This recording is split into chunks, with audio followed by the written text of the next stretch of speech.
listening to Wandering Jews with Josh and Roy. I'm Roy. And I'm Josh. This is the podcast where two youngish Jewish dads get baked and wonder what it means to be a Jew today. Today, on episode 77, Whoop, whoop. we get ripped from the headlines. After that, we wonder about summer jobs. And then we discuss some blazed blessings. Blaze blessings. But before we get into all of that goodness, a special thank you to all of our patrons on Patreon. And for those who have not yet had the opportunity to become Patreon supporters, go to the show notes, click on the link. It's so easy. Anyone could do it. Remember the caveman ads that Geico had? So easy a caveman could do it, and the caveman was all offended. One of their best campaigns. But that is not what we're here to talk about today. Patreon, show notes, link, and thank you. I mean, I do really appreciate it, and it is a simple act, but I don't want to spend the whole show talking about Patreon. I want to talk about weed. Well, Roy, what did you pick up for us this week? I picked up a strain called White Truffle because it just sounded fancy. Very fancy. You know, you throw truffle on anything, truffle oil on anything, and you're talking about a whole nother game, right? French fries, truffle French fries. I don't have any other examples, but you know what I mean. Sure. Yeah, truffle's a special word. This just sort of caught my eye, White Truffle, and I don't know all that much about it except that it tested at 31.48%, which would make it one of our heavy hitter club members. I think it's interesting that they named the strain after something, because there's already a white truffle. There's a white truffle mushroom. So when you Google it, you come up with the mushrooms. You know, I don't know if you know this, but a lot of growers are not trained in SEO.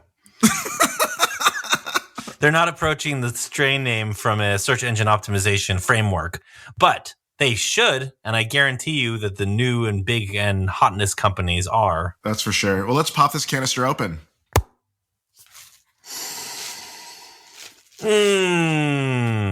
Delightful. Man, this is really testing my brain's ability to put into words what I'm smelling. There's a lot of hairs on here. It is a hairy. It is. It reminds me of some of my friends growing up. So really, really hairy. And it seems a little dry compared to some of the other strains we sometimes smoke. There's a lot of whiteness to it, a lot of white hairs. A lot of white truffle, if you will. Now I get it.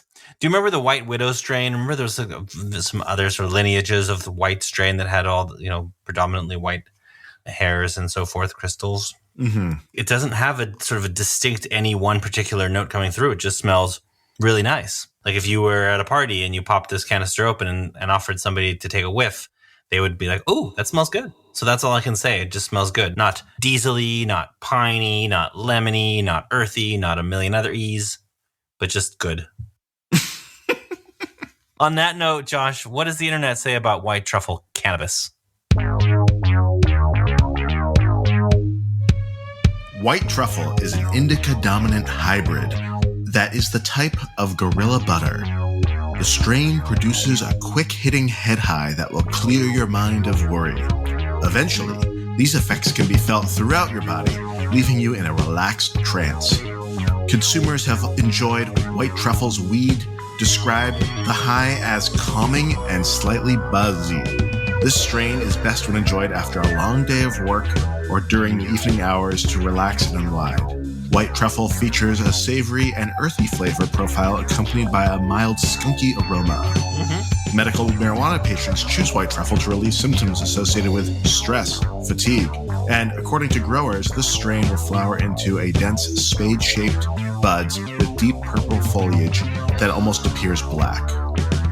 Boy, I really appreciate that description. That went into whole other levels of description that we've never really gone into. I liked it because now I can actually picture the plant it came from, which is kind of a nice exercise to do.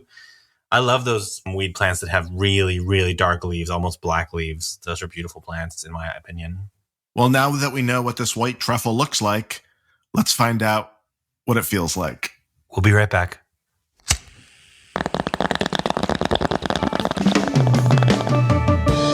I think it is exactly how it was described, in that this is the perfect after-work high. I know what you mean, Jelly Bean. I feel like I came home from a long day of work and I, tucked into some excellent after-work cannabis, and now I feel a lot better. That's how I feel. Well, that's good. Yeah, some people like to get away, take a holiday. Just kidding. I don't have the rights to that song. But, people like to come home and have a cocktail, have a beer, have a glass of wine, or have a drink, or have a margarita, or whatever. Mm-hmm. I prefer a bowl of weed. That's just how I roll. Do you have your weed in like a liquor cabinet type of thing, credenza thing, kind of like how like one would imagine a 1940s coming home from work father would like just open up the liquor cabinet? I have that, but it's upstairs in my room. Oh, okay. Kids are still a little on the younger side. I don't really want like my glass paraphernalia. Plus, I just don't want them like touching stuff or breaking stuff. Yeah. They don't need to interact with that stuff. But I have it in a lovely glass credenza upstairs in my bedroom. That's why I always wanted to get one of those little model trains that would go around the ceiling, because then the kids could never touch it. And then you could put things in it and no one could ever get to it. It's like the one secret place in the house. And then all you need is a spur line that just goes down to load things up, but you can keep that hidden. I'm sorry, is spur line like a model railroad term? Yeah. That's right. You are a model railroad enthusiast, are you not? There's too much evidence on past episodes.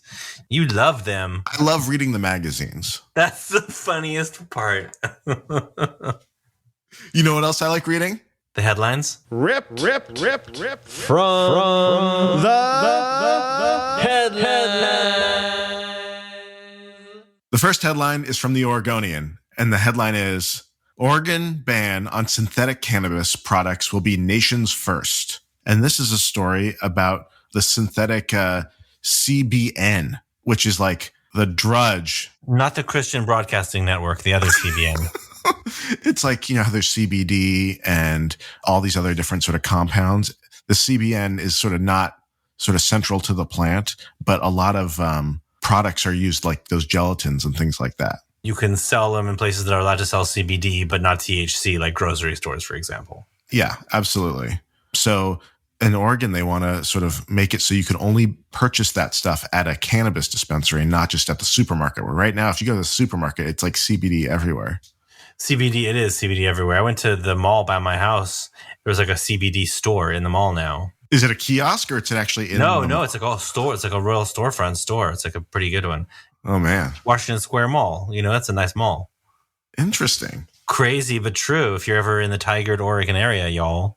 How on earth do they fill a whole store with just CBD? It was a lot of open space, let's call it that.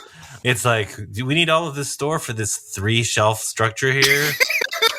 But I don't know. Man. But it's interesting.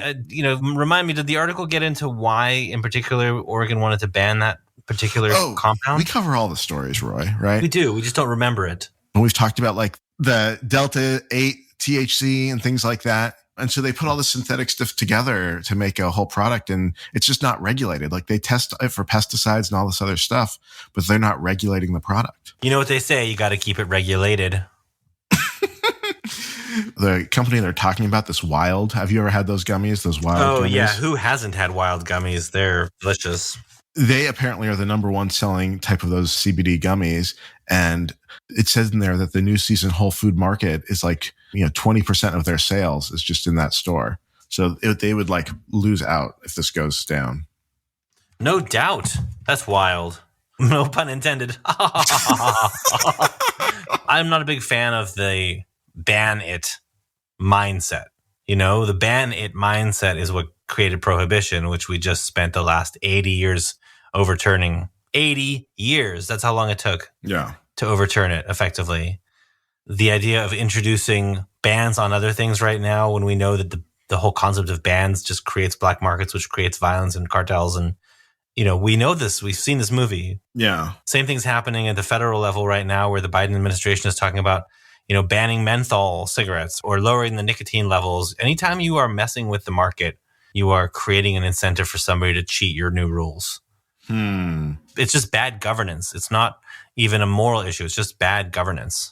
It's so interesting you say that, because I sort of look at this issue and I think of it as like hot dog filler. And if like the government wanted to ban the filler, I don't really know what that is. And I don't really know what the CBN is either. So to me, it's like gummy filler. And so I don't want this unregulated, what's in the filler, what's in the CBN and what they're doing to it. Like let's just have pure 100% kosher beef franks. That's right. You want the whole flower. You want the whole ensemble, the entourage, as they call it. Yeah. It's an entourage effect. That's not just about the show.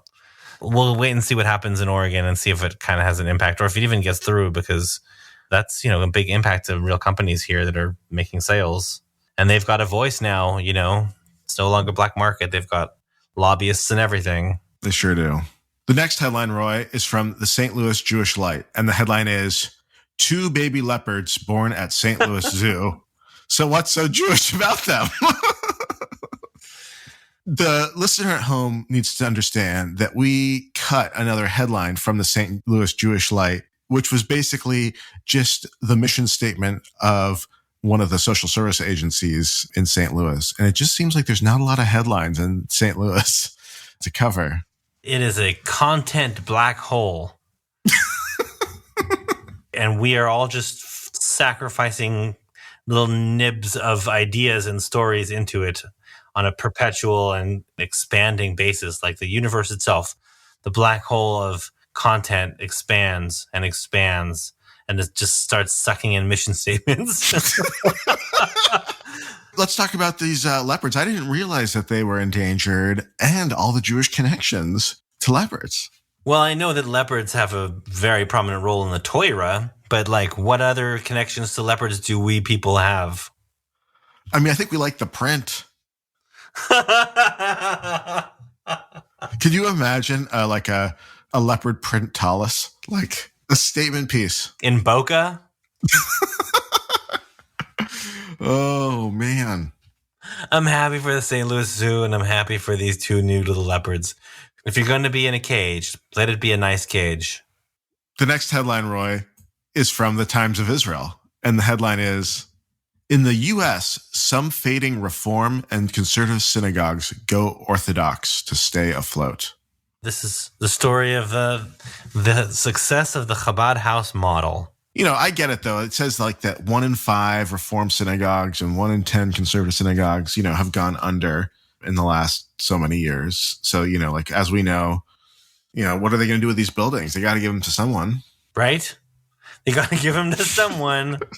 The Chabad model is a very effective model because it is really a community engagement model, truly a community engagement model. And so when all these other organizations are sort of just trying to maintain what they have by keeping the same members and growing very incrementally, the Chabad model comes in and is just heavy investment in relationship building at the basic community level. Yeah. Come over to our house and pray over here and then stay for a meal. I mean, I know this because I grew up in a Chabad house and was bar mitzvahed at a Chabad in San Diego that grew out of someone's house into a lovely suite in a strip mall. And that's where it was. And that's where I was bar mitzvahed, in a nice strip mall. I mean, a nice little shopping center, more shopping center than strip mall. No disrespect, because my first coffee shop job was in that same shopping mall. It seems like a lot of members of these synagogues are sort of anxiety filled prior to the conversion into a Chabad house, Maybe not calling it a conversion. That's the problem, dude. That's the problem. It's very interesting because remember we talked about sort of the pew-pew research on American Jewry that came out a year or so ago. And one of the findings was that the middle is falling out and the left and the right are growing stronger. Yeah. In the Jewish context, it's that the conservative synagogue and conservative Judaism is shrinking up, and Reform Judaism to some extent is, and sort of secularism is growing significantly. And then on the other side, Orthodoxy and Hasidism and super Orthodoxy and ultra mega extra Orthodoxy is growing like gangbusters. I'm happy that the communities that were struggling have new Jewish life in them because that's really what should matter. But I'm also saddened by what seems like a pattern in our society of the middle just winning away. Same with the political center, Totally. That's where we see it the most, but it's happening everywhere. I guess what I'm saying is we all have to work on our cores. I remember when my favorite store, a Bullock's, became a Robinson's May. Now everything's just Macy's, Such a throwback. I would just rather, honestly, that the store stay open, So if it's changing if it's all going to become Macy's in the end anyways, I'd rather it still be open than shut down and turned it into a Spirit of Halloween. God, Ugh. I fucking hate those fucking stores. Yeah. My kids always want to go, and they actually don't want to go because it's scary in there. And also, I don't want to feed the Halloween industrial complex, which is also tightly linked to the diabetes industrial complex. So next headline anyway. The last headline is from theforward.com, and the headline is, "The Hong Kong Bagel Wars are more intense than you could ever imagine." How couldn't they be? So there are two bagel stores in Hong Kong, and they are fighting with each other because one of the stores paid armed security or guys that looked like armed security in front of the other store and told them it was closed and that people couldn't go in there. Okay, but then it gets worse because it turns out that the stores are kind of owned by the same people. And so there's a lot of sort of ownership stuff going on. This is so meta commentary. Yeah. Had some family living in Singapore, and when they were living there, we talked about there needing to be a bagel store. And then by the time they left, there was a very successful bagel store, and it was not ours.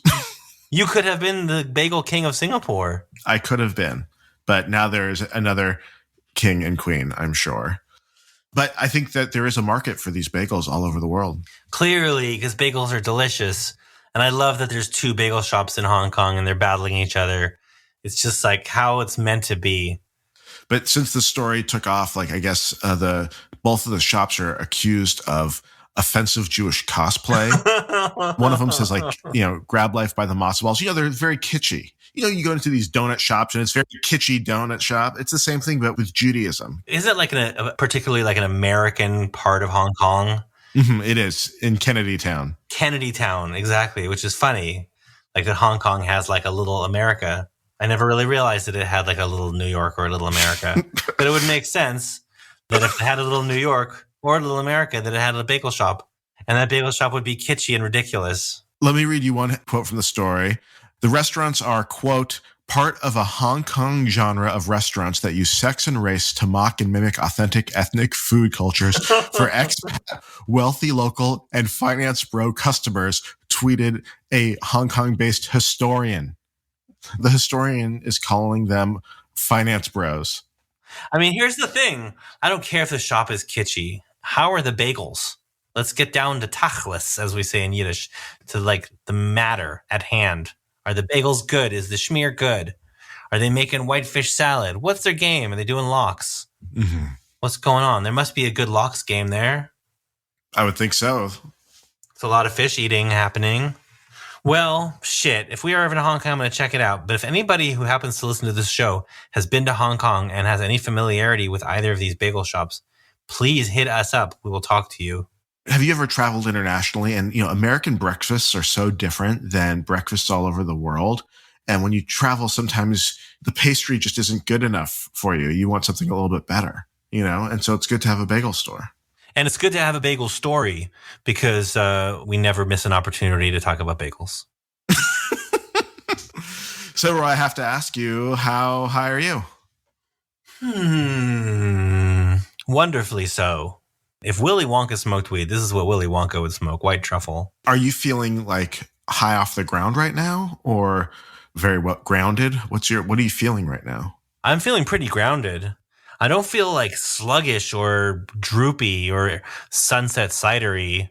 I do not feel like a good night right now. I feel very energized, just very grounded. It's delightful strain so far. It has been delightful. I also am not feeling high off the ground, so it makes me want to pack another bowl of these so we could get a little bit higher. Well, hey, man, twist my arm. Twist it. All right, I guess we're going to respark. And we'll be right back. Holy shit. I watched this crazy fucking art house movie from the 1970s. That's very famous surrealist film called The Holy Mountain. Uh-huh. It is the craziest shit I've ever seen. And it'll be the craziest shit you've ever seen when you watch it. It's a perfect movie to watch by yourself really high or with somebody else you love really high because it is just fucking bananas. I guess I'll have to check it out. The Holy Mountain. I got it by like subscribing to some like Fluby or Dubendorf or some streaming service you've never heard of that you only need for this one thing. How are you feeling, Joshua? I'm feeling good, man. On round 2, ting ting. This is a great afterwork strain, and it's a heavy hitter, quick hitter, just relaxes you instantaneously. You know, it's so nice. Yeah, this is a great smoke. Yeah. Very happy with it. Good.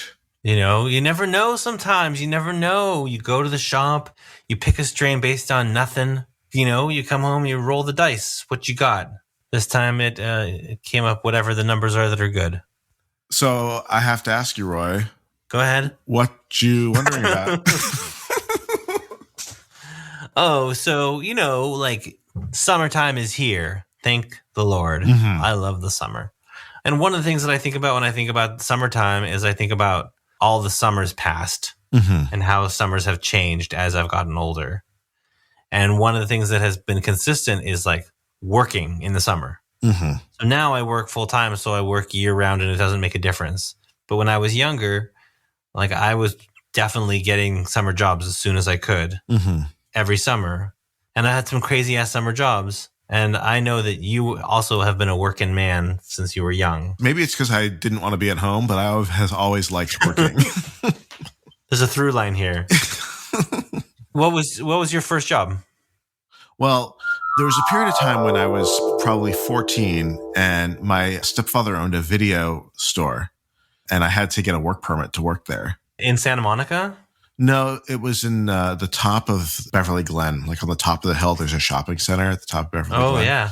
And there was a little video rental store there that he had purchased for a very short period of time. Okay. And I worked there, and that was my first job, I think. What was your first job? My first job was as a ticket taker at a movie theater, an usher at an AMC theater in La Jolla. I've also had that job. You have? I tell my kids a story about how this one time I was supposed to just stand there between movies when nobody's coming and just wait to take tickets and not do anything. And so I just kind of started walking around the lobby, and then I just kind of was like walking in big circles like around the lobby. And then eventually somebody came over to me that was like in management. They'd probably been watching me on the camera for 5 or 10 minutes. And they're like, if you want to be part of the AMC family, you're going to need to conduct yourself more professionally or something like that. It was like such a tiny little diss down. Yeah. But then I was like, I don't think I'm going to stick around and be part of the AMC family. I'm going to move on to become part of the Schlotsky's Deli family. Okay. The movie theater I worked at was only one screen. So we actually did have like a 2-hour break in between 30-minute chunks of work. It was a great job. Yeah. You weren't doing like a lot of like construction. You weren't like digging ditches. And the other issue, we could discuss if you want, is that it was an independently owned theater. And so unlike the AMC's, this guy didn't have an arrangement with the studios to get the movies that you wanted to see. So we weren't getting sort of you weren't getting the first runs. Yeah. So, I mean, there's 10 people in the theater and, how long does that take? Yeah. That's the life, man. That's the life. I remember one time I had a job during college working for a neighborhood family friend's dad's company. And I don't know what he was actually doing at the company, but my job was to like take this frozen bull semen and then put a small amount of the semen into this machine that was like measuring the motility of the sperm. So like you could see like if they were wiggling or not, or how many were wiggling or not. And then based on that sort of percentage, you could determine like the motility rate, the likelihood of impregnation from these sperm. I spent that whole summer with bull cum in a lab. So It was a strange, and I still don't actually know what he was doing at the company. Were we the ones making the machines, or was he the one selling the semen? What actually was the business? I don't remember. It's too bad you didn't take to that, Roy, because I think being a fertility doctor is a pretty lucrative profession. It is. I'm not weirded out by watching those little swimmers. Yeah. I mean, life itself is all fucking weird anyway. Okay. So what do you think is a good summer job then? If that is not your ideal summer job, what is a good summer job? Well, I think there's two answers to this question at least.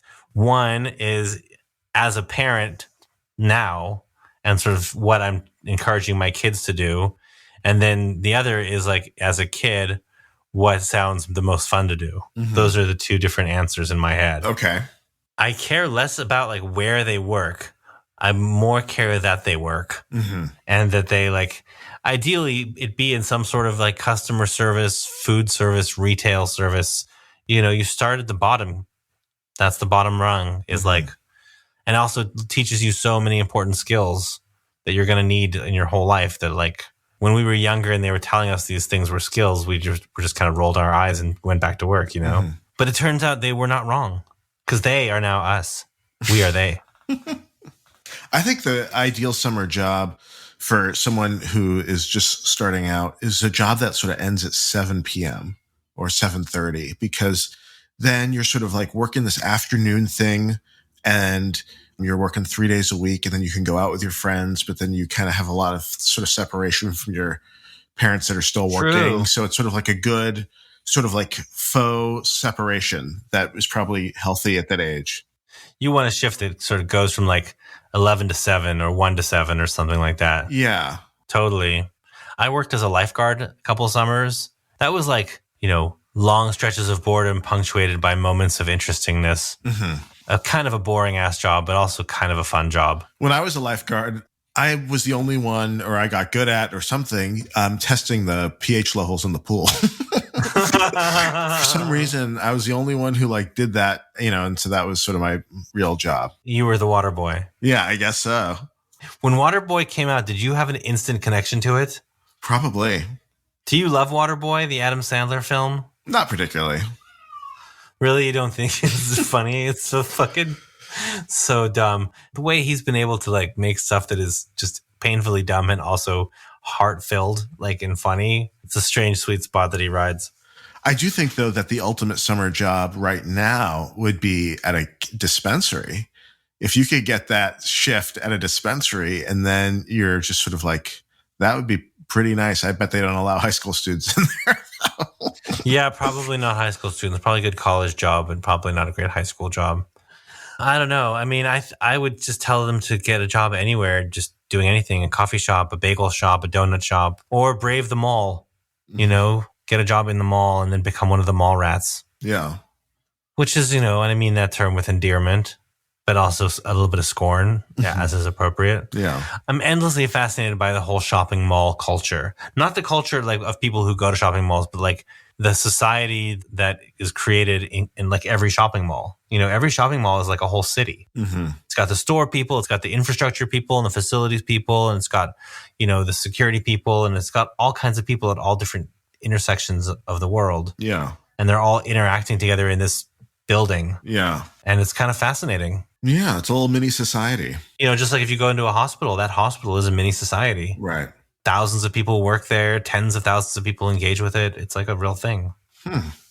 Hospitals are real things, Josh. That's what I'm saying. Hospitals are real things. If you work in a mall, let us know what it's like, because if it is like there's this hierarchy and there's a mayor and there's like a whole town council that we don't know about, I'd like to know. I would like to know where the secret meetings are. Also, if you happen to be the same person who also went to Hong Kong, then like that would be amazing. Then you should definitely it's a sign at this point. You should contact the show. They probably have some crazy malls in Hong Kong. Oh shit! I bet they have crazy ass malls in Hong Kong, Oh. and those would also be their own societies. Yes. But don't you think that some mall owners do a better job of creating a constitution, if you will, for the society to flourish, you know, sort of based on what they are doing and how they are sort of viewing the creation? I mean, I definitely think that there are competing interests in every mall culture.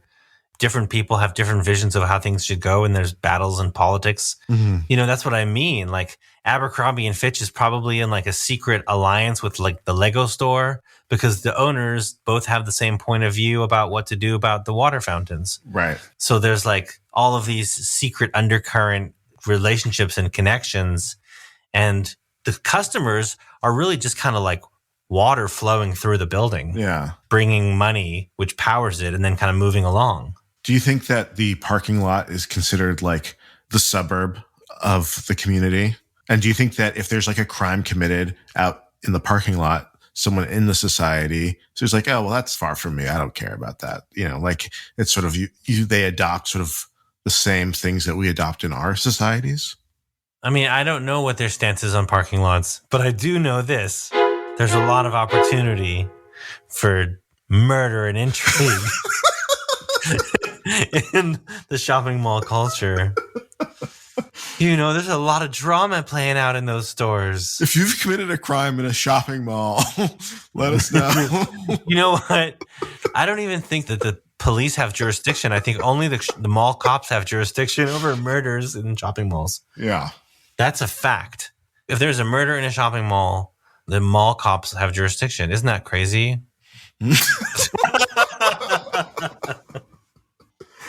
Oh, wow, Roy. How high are you right now? This white truffle is as delightful as it sounds. Maybe that's why they called it white truffle. Maybe because it's just so damn delightful. It is delightful. I'm having such a nice time. Like thin shaved truffle on top of like chocolate something or other. Yeah. You know what I'm saying? Sure. Truffle oil on French fries. Does that complete our segment, what Roy would eat right now? Yeah, I think it does. Okay, good. But there is something that I've been thinking about, Roy, that I want to talk to you about. Tell me. So my kids, they were not sort of that into doing the Shabbat thing all the time. And by all that time, I mean once a week on Fridays. They're into it, but they just don't want to do it, And so one idea I had to sort of get them more involved, because I didn't want it to be a fight every time. I want it to be a positive experience for them. So the fact that we're fighting over like, are we doing Shabbat? Like, I don't want to do Shabbat, that kind of thing. I want it to be positive. So anyways, I said, why don't you lead Shabbat this time? And then the next one, the other one could lead Shabbat. We're just going to go around the room. We're going to all lead it our own ways. You can do your own prayers. You can, whatever it is, these are the elements. Right. These are the elements. Right. So they're doing the challah first, then we do tzedakah, and then, we're just doing it in different order. That's all that's happening. Okay. And it was meaningful. I guess the point is that we did it and it felt good. Like it felt like, I feel like we are sort of recognizing this moment as a marker, and, the kids are having positive association. So anyways, it got me thinking about other Blaze blessings that we could be doing, because I know that you always do a blessing over cannabis, right? The one about fragrant spice, correct? I do the Borei Mine Besamim blessing. Yes, the fragrant herbs that we used. I borrowed it from the Havdalah service, from that moment where you're passing around the incense or the potpourri or whatever, and everyone's smelling it and blessing that smell. Yeah. So I guess when I was doing the Shabbat by the elements, it got me thinking of all the other elements when we're smoking weed that we could be blessing. True. I love it. Yeah. Honestly, when you think about like the bong water, that's a blessing, right? It is a blessing. That's very true. That water is doing an important job in cleaning that smoke for you. The mayim, right? That means water, right? Mayim, yeah, exactly. And it would be like the rachatz version from the Passover Seder. Rachatz meaning to like wash, lirachot. Would you bless it when you pour it into the bong? Like when would the bong water blessing happen? Oh, that's an interesting question. I guess it would make sense to do it when you're sort of washing out your piece and putting fresh water in it. Oh, so it's more of a cleansing sort of blessing.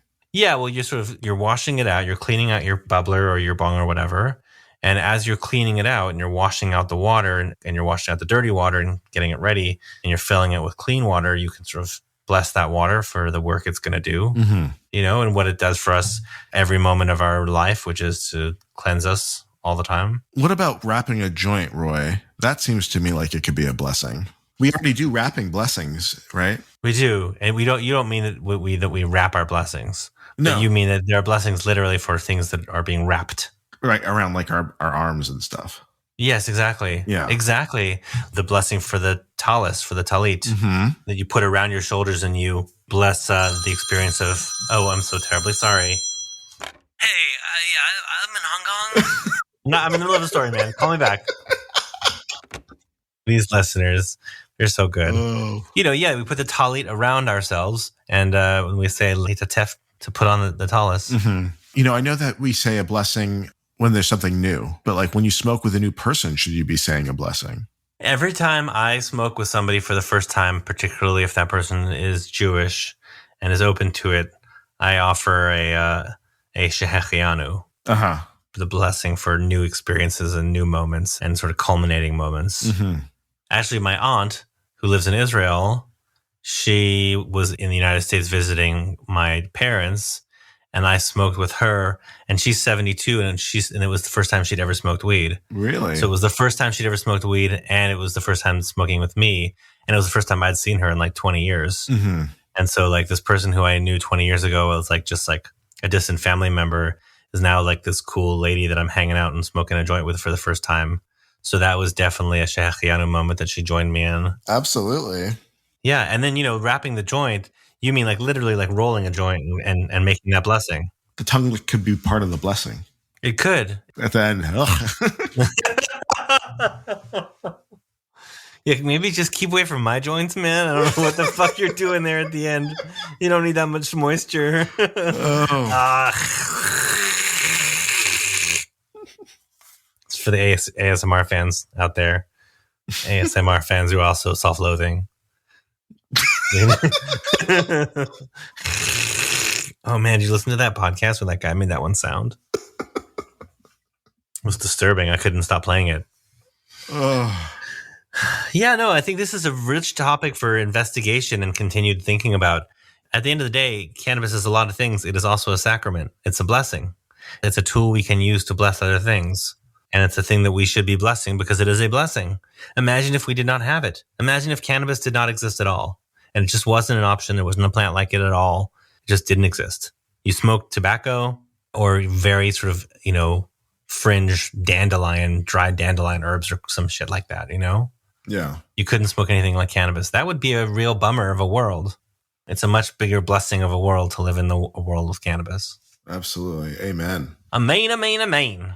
So, Roy, I have to ask you, would you grow this weed? Oh, hell yeah. Yeah, you're feeling good? If our voters hadn't selected me to grow wedding cake, I would just be growing white truffle instead. That's where I think I am. So maybe I'll just get both seeds and just start from seed. Both start from seed. It's kind of got a champagne-y kind of quality because it's kind of like buzzy. And then remember the description said buzzy. Like I have a little buzz going. That's fun. Yeah, but it's like from weed, not from booze. When you have a buzz, do you want to be social? But yeah, I could definitely go be social right now, and that would not be a problem. Okay. But I could also just like hang out by myself and crack myself up.